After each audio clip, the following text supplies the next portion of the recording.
Hi everybody, it's time for Chapter 5 of Attaboy Sam. Chapter 5. Tuesdays were boring. Sam didn't go to nursery school on Tuesdays. Some children did. Some children went every day, but Sam was a 3-days-a-week person. So he went to nursery school only on Monday, Wednesday, and Friday mornings. But Tuesdays were sort of boring. May I go outside? He asked his mother. She looked up from the washing machine, which she was loading with blue jeans, and glanced out the window to see what the weather was like. I suppose so, she said, if you wear a jacket, and stay in the yard. She helped Sam into his blue corduroy jacket and opened the back door for him. Do I have to stay in my yard, he asked, or may I go into Gertrude Stein's yard? Gertrude Stein was their next-door neighbor. Her real name was Gertrude Stein, but Sam always called her Gertrude Stein. She was one of his best friends, and often when he went to visit, she had just baked cookies to share with him. Sometimes she told him stories about when she was a little girl 75 years earlier, which she said was almost the same time as dinosaurs, although she had never seen any. Well, Mrs. Krupnick told him, let me give her a call and see if she'd mind your dropping by. Sam waited in his yard, fooling around with his tricycle. Anastasia had shown him how to attach a piece of cardboard to the wheel with a clothespin so that it made a loud flippity noise when he rode fast. He rode up and down the driveway, pretending to be a race car driver in a Lamborghini. Okay, Sam, his mother called from the kitchen door after a few minutes.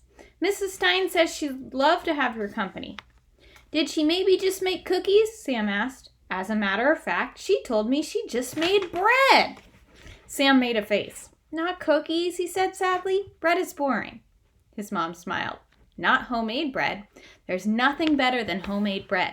The smell of homemade bread is the most fantastic smell in the world.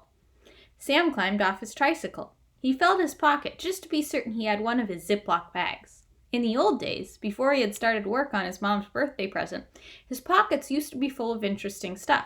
Stones and marbles and paper clips and matchbox cars and He-Man models and broken crayons. Once, for a long time, he had carried around a piece of a jigsaw puzzle. At nursery school, the children were all working on a big 100-piece puzzle of a zoo scene. Sam wanted to be the person to put in the last piece, so he hadn't really stolen a piece, he had just hidden a piece, so that it would be the last one. He could tell, just by looking, that it was part of a zebra. But the puzzle had never been finished. There were about 10 pieces missing at the end. Mrs. Bennet thought it was very mysterious because it was a brand new puzzle, and she said that maybe she would have to return it to the store and complain. She took it apart and put the pieces back into the box. When he thought no one was looking, Sam returned the little piece of zebra to the box. Later, he saw Leo return a piece too, and Adam, and Skipper, and Nicholas. Sam sighed, thinking about his pockets that they weren't very interesting anymore. He found the opening in the hedge that led to Gertrude Stein's yard and pushed his way through. Then he remembered something. On the other side of Gertrude Stein's yard was the Sheehan's driveway, which contained the box of kittens. Sam had told his mother that he would only go to Gertrude Stein's house and no farther.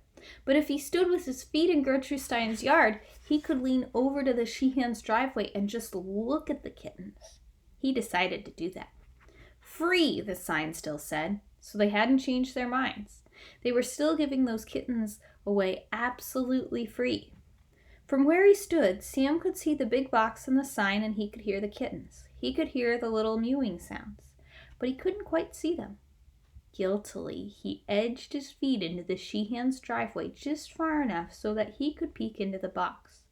Just for 1 second, he would peek.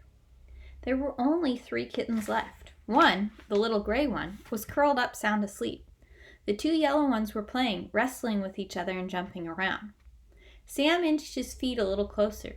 He reached down into the box with one hand and touched the sleeping gray kitten with a finger. Its fur was very soft.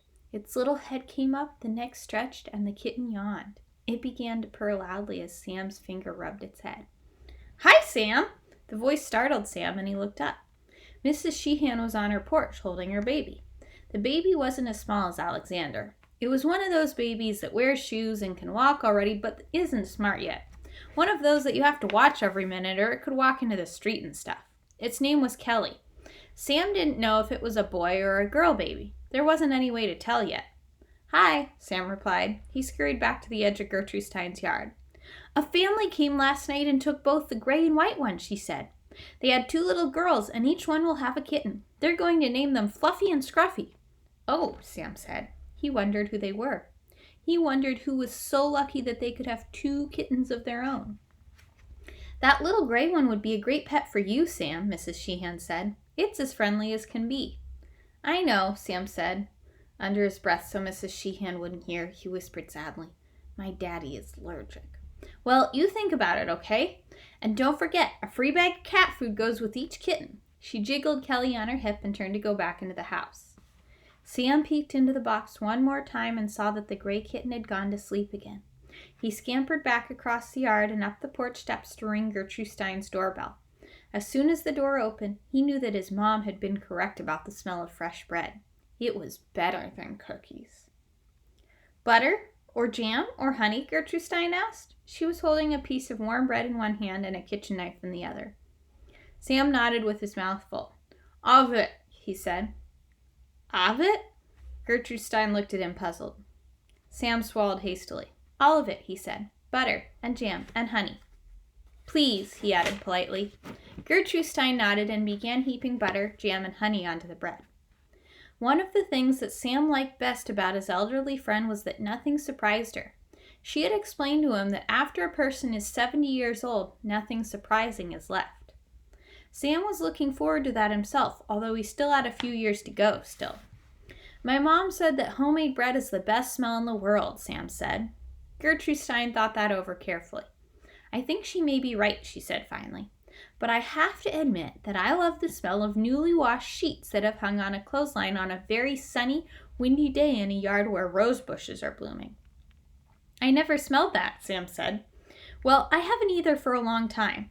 My arthritis is so bad that I can't hang things outside, so I just put them in the dryer.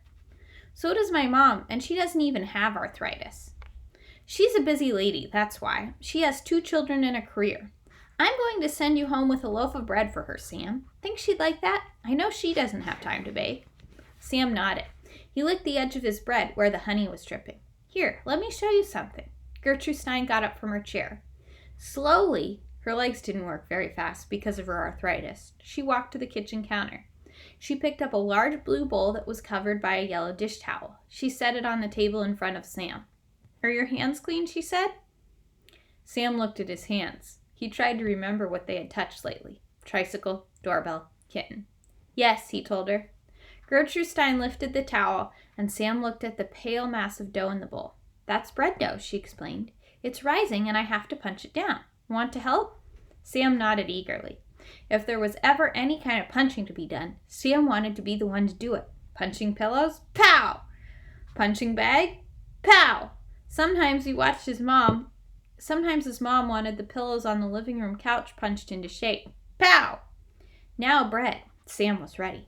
He made his hand into a fist and went pow a few times in the air, practicing. Gertrude Stein upended the bowl, and the dough fell onto the wooden table in a wonderful, soft mound.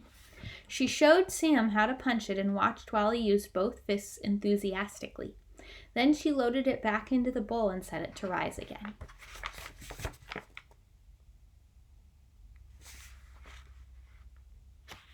It's the yeast that makes it rise, she explained to Sam. It's really the yeast that makes it smell so good, too. What's yeast? Sam asked, and Gertrude Stein showed him. It didn't look like anything much, just grayish-brown powder. But Gertrude Stein said it had said that the yeast made the bread smell good, so he knew it must be true. She sprinkled some onto his hand, and he sniffed it curiously. He knew instantly that he needed yeast for his mom's perfume. May I please keep it? Sam asked shyly. He knew he couldn't just take it when she wasn't looking. Not from his good friend. Certainly, Gertrude Stein said matter-of-factly. So Sam took his Ziploc bag out of his pocket and shook the yeast from his hand into the bag. Gertrude Stein didn't even ask why. Anastasia went to Sam's room that night to read him his story. His sister, mother, and father took turns putting him to bed. Sam liked that because they were so different. His dad liked to read to him about scientific stuff, volcanoes and dinosaurs and racing cars and snakes, and his dad was especially good at reading poetry. His mom absolutely refused to read anything that had snakes in it, but she liked happy stories about families and animals. Sometimes she read in books that had her name on the cover because she had done the pictures, and sometimes she pointed out she wished she had done things she wished she had done better. There was one very funny book about some children playing dress up, and Sam's mom always frowned when she read it to him. "See that, Sam?" she asked, frowning. "See how I have a little boy trying on the football helmet and the girl pulling on the pantyhose? Why didn't I do it the other way with a girl wearing the football helmet? Wouldn't it have been better if..." Sam always turned the page impatiently so that she would go on with the story. Anastasia was very good at reading scary stories. She could make her voice all spooky when she read, and sometimes Sam even had to pull the covers over his head just to hide, although he never wanted her to stop. Sam loved being scared. Tonight she closed the door to his room when she went in and sat on the edge of his bed. "I want to consult with you again about this poem, Sam," she said. Then she looked around and sniffed. "Something smells weird in here," she commented. "Do you smell it?" Sam shook his head. He did smell it, but he didn't want to talk about it. The lab was a secret. The perfume was a secret. Gertrude Stein had told him that yeast makes good smell happen. He added his yeast that afternoon. He hoped the good smell would happen quickly. "Read me the poem," he told Anastasia, just to change the subject. She unfolded the paper, which was beginning to be covered with crossed-out lines. She noticed Sam looking at it and explained, "When it's finished, I'm going to copy it over on good paper, maybe in calligraphy, for Mom's birthday. Now, listen and tell me what you think." She read aloud. "I'm glad that you are 38. I'm glad you're Catherine, not just Kate. I'm glad our father is your mate. Your size and shape are really great. Although you don't earn a lot of money, your husband likes to call you honey. You have a daughter and a sonny, who think your jokes are usually funny." Anastasia looked at Sam. He looked back at her. "A sonny?" he said after a moment's silence. She shrugged. "It rhymed," she said. But she wouldn't look at him exactly. Sam could tell that she was embarrassed. "Daddy doesn't call Mom honey," Sam pointed out. "He calls her Catherine." "Well, that rhymed too," Anastasia said miserably. Sam thought for a minute. He didn't want to hurt his sister's feelings. "You could say that she has a daughter and a son," he said, "and they think she's lots of fun. That would rhyme. And it would be true, too," he added. "But what about the other 2 lines? I need 2 more lines in this verse, and they'd have to rhyme with son and fun." Sam thought. He was getting sleepy, and his room did smell weird.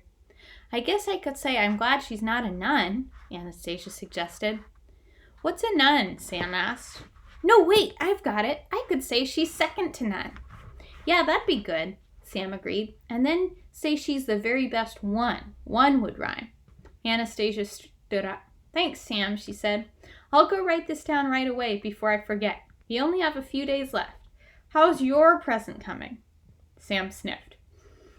"Okay, I guess," he told his sister. But he wasn't at all certain.